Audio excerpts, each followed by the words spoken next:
As promised earlier, the painting is now in position, and artist Paul Benny is ready to reveal it to me and a group of friends from the cathedral who've come in for a sneak preview. This picture here it's in a completely different league, isn't it? It's incredible. So I'm for the first time ever, I think I'm lost for words because it is such an incredibly compelling picture. Paul, what's it called? It's called Speaking in Tongues.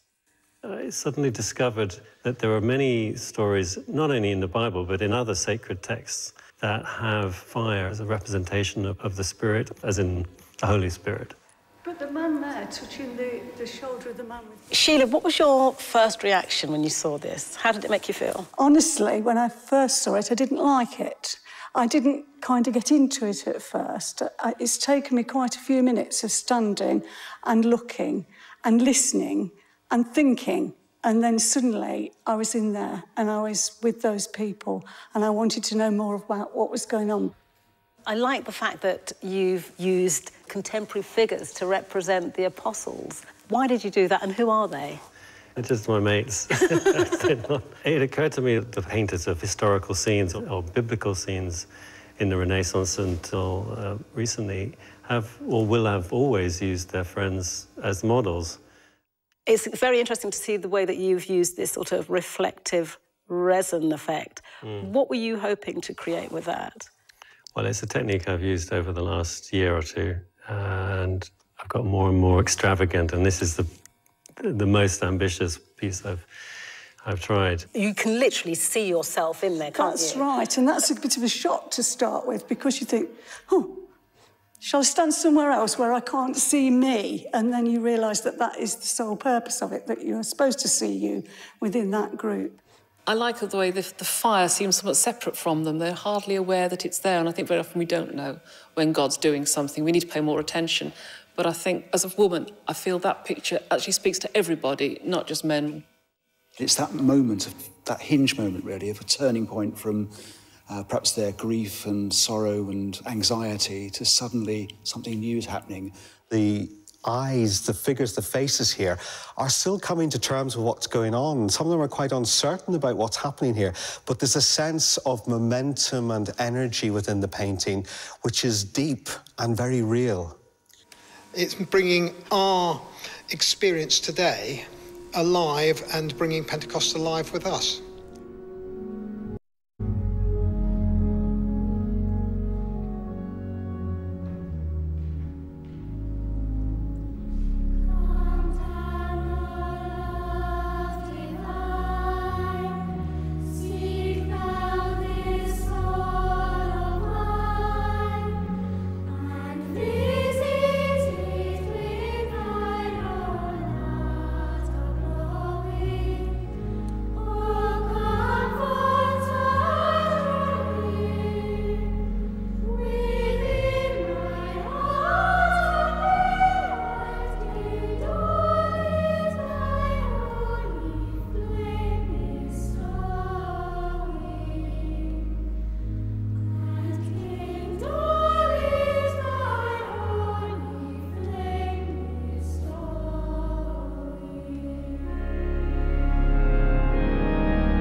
This is Rebirth, a contemporary Christian dance group who've been touring the country as part of a national celebration.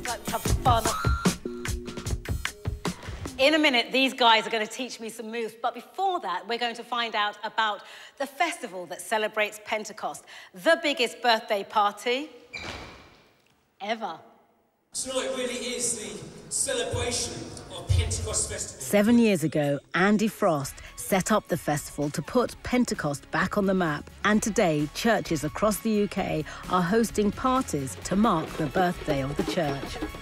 Andy, what do you mean when you say the church? What is the church? Well, the catchphrase for the Pentecost Festival has always been the church has left the building. That the church isn't actually the building, the church is me and you. And I hope that actually as we celebrate Pentecost, as we leave our buildings behind, people begin to see the church is about me and you, people, ordinary people, doing extraordinary things because God has done something in our lives. And it's about celebrating the Spirit of God and working in our lives as the people of God, as His church. I think it's really important for people to understand where the roots of their faith come from, and for people to get involved in today's culture, for them to understand the history of their church and to understand how important it is that Jesus is in their daily lives is really important. Anyone can be part of it, whether you're a dancer, a singer, a comedian, an actor, actress, anyone can take part, which is great, great news. And that's just what dance group Rebirth are preparing to do.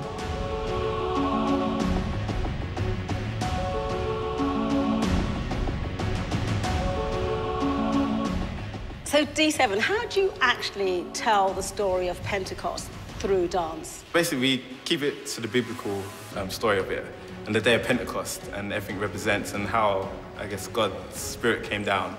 And it's enabled people to do extraordinary things. And we want to show that in a very dance element way and kind of show the strength and the skill that we all have. It's very diverse. I'm from Canada myself, one of the dancers here from America, and yeah, we're all from everywhere. You are creating a story through dance. What's the difference, particularly with this story? Everyone loves to dance. That's the main thing about dancing, is that it's fun. But the fact that we get to dance for God and that there's a message behind what we do, I think it makes it so much more rewarding to ourselves and as a group.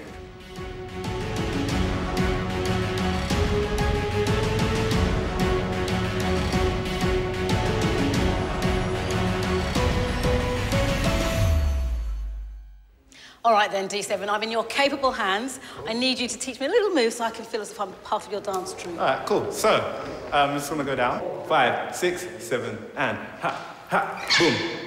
Yeah. Like it.